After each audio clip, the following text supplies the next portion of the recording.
So, I haven't made a YouTube in a while. Figured might as well start now. Truthfully, I was gonna wait until I, had makeup on or my contacts in and I looked put together so that, I don't know, I could be presentable. But the truth is, if I want to be transparent, as I always claim to be, then why the fuck do I need to wear makeup and have contacts in and look presentable? And honestly, I haven't even brushed my teeth yet, but that's okay because it just is. You don't have, these are these like unwritten rules that you don't have to follow. Although brushing your teeth is nice. I will do that after this coffee. So, where to begin? Let me see if I can prop you up somewhere.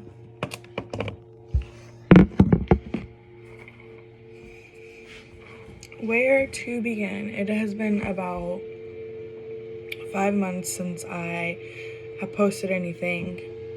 Oh, damn, my double chin looks so bad. Don't look at that. Don't focus on that. Focus on what I have to say.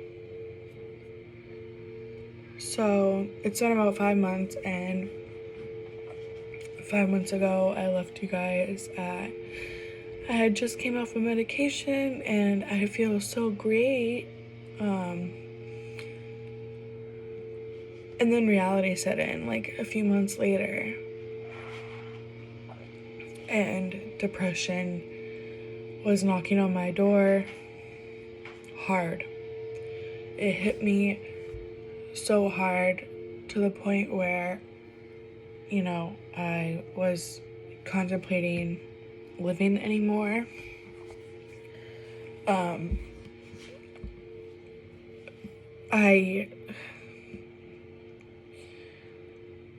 It's hard for me to talk about. In September, I really thought that, like, this was it, and that my time on this earth was coming to an end, and I really thought that,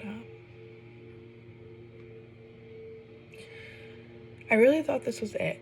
And being so aware is, excuse my language, being aware of yourself and like slipping back into things is such a bitch. Like, knowing that you're slipping back into this depression, knowing that you need help and that you need to reach out to people, knowing that there's help out there, you just gotta be willing to take the chances and make the change. There was a lot of things going on at my job that was kind of like out of my control, and accepting things you cannot change is something that I have a hard time accepting and something that I have like a hard time doing. So on top of everything that I was fighting mentally, my job wasn't doing what it normally did by like keeping me distracted of my own stuff. I love my job to death. I love helping people. Helping people helps me, but my job wasn't doing that for me. So luckily, they work with you, and I've taken a leave of absence, and I'm actually going back soon. It's now like middle of November. I don't feel as depressed as I did. Like, I don't have those thoughts of suicide and those overwhelming thoughts that people are better off without me. I am back on medication. I'm trying something new. It's a medication that has helped with my depression so far. It makes me sleep a lot, which is something that I really don't like, but so far it seems to be helping. So that's what really matters, is like I don't have those thoughts of suicide anymore, and those thoughts that, you know, everyone around me is better off without me. It's so hard to talk about this out loud because, like, I'm so used to just sharing, like, on social media. I just type with my fingers and put it out there, and it's out there, but actually, like, sitting and standing hunched over and talking about this stuff is it's pretty fucking hard. Not gonna lie, not gonna sugarcoat it for you. But this, I like to call it talk therapy, has always helped with me, with my stuff, and it's always like, I know I'm reaching people because I get messages. I just got one the other day, and the person said, you know, I found your YouTube and a lot of your stuff really resonated with me. And it's messages and comments like that that like help me get through this tough time. And I know that I'm helping people because I get messages like that.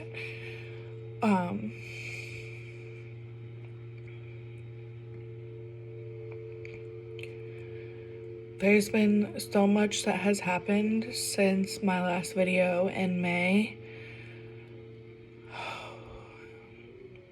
A really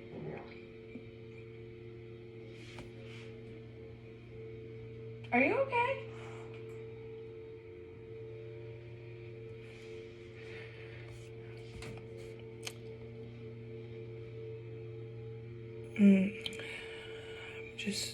I have all these thoughts I meant to write, make bullet points of like things that I wanted to discuss in this video, but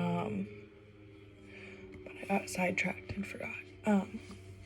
Anyway, so a really big trigger, I think, that like kind of kick-started this depression. I lost my best friend. Like, I thought in the past that I lost a best friend, and like I thought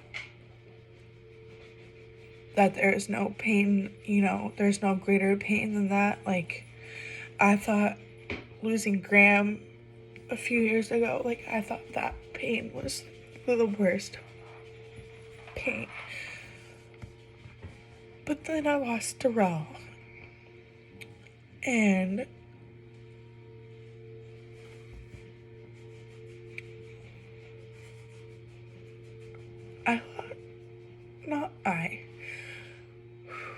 we lost Darrell in June, and it was the end of June.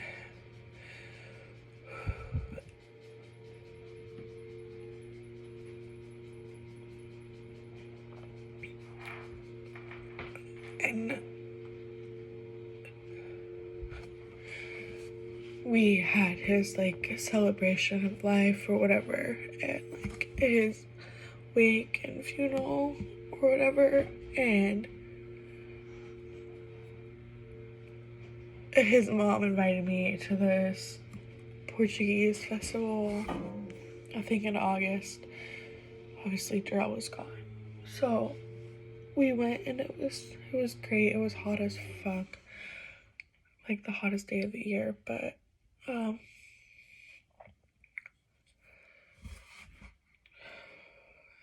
so through that, I still continued to work and deal with my own things, and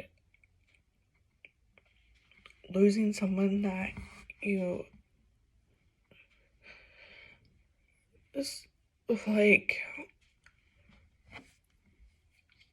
someone who was your comfort, someone that you ran to no matter what, someone that ran to you no matter what, someone that was always there, someone that would always answer, someone that would always pick you up,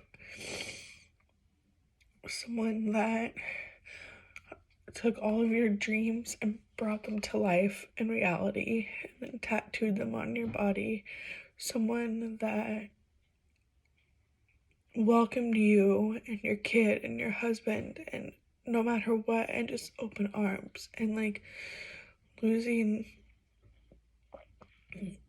someone that was all of that for you is very hard.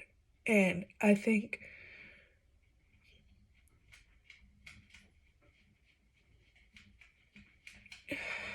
for like the first 5 months,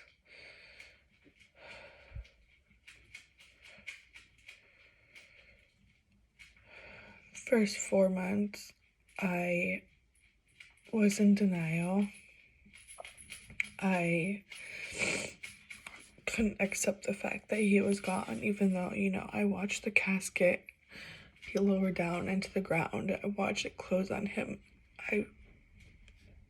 I saw him, but I couldn't accept the fact that he was gone. And I didn't mean for this video to get so vulnerable, but I think for the longest time I was in denial. And then one night I stayed up literally all night. It was in October. It was like his 4-month anniversary. I stayed up all night. I went through all of his photos, all of our messages, everything, and I just cried and cried. And my husband just held me, and I just cried. And then finally I said, I don't want to grieve anymore. And I think that's when grieving finally hit me. Like, I realized that he was gone. He's not coming back, and there's like nothing I can do about it but like move on and live on and just like get through this so I can start my healing process. It's been tough, and I haven't spoken to anyone about this, like not even my therapist, nothing. I just like hold things in, which isn't healthy, so don't do that. Definitely talk to someone who's safe, in a safe space, and get it all out, because I promise it helps. So on top of all of that, I've been seeing my doctors, obviously, because I got put on new medication. And I also brought up that I think it's more than just, you know, MDD, like clinical depression. I think I am undiagnosed and I've been like mismedicated my whole life. I'm wondering if I have bipolar. So I brought that up to my doctors and my therapist, and so I'm going to be screened for that. And I got prescribed a new medication for anxiety. I'm like super scared to even take it, so I don't know if I'm going to. Life lately has just been so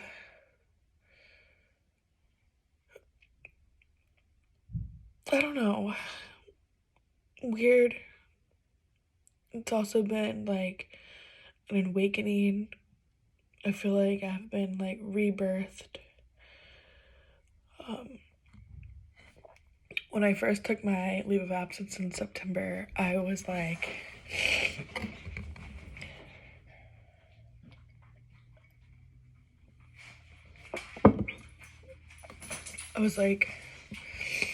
I can't keep pouring from an empty cup. I can't help people if I can't help myself. I need to focus on me. I need to make sure my cup's full. And since then, I've kind of just been I mean, while still being there for everyone else, I've kind of taken a step back and have been there for myself more than anything. I think that's why I'm like finally able to get back to work. I can start helping people. I can, focus on what needs to be done. I can just, as much as I hate saying this, I can just move on. Like, I'm hoping that with my mental health and these medications, I can continue to see the light and be the light in other people's lives. I hope that I can continue to educate and motivate people that suffer from mental illness. It's not something that's talked about, which definitely needs to happen more. I hope that I can continue to be present, be in the here and now for my husband and my son and the people that matter. I really don't know what else to say. This has been a very vulnerable video, but I hope it reaches the right audience.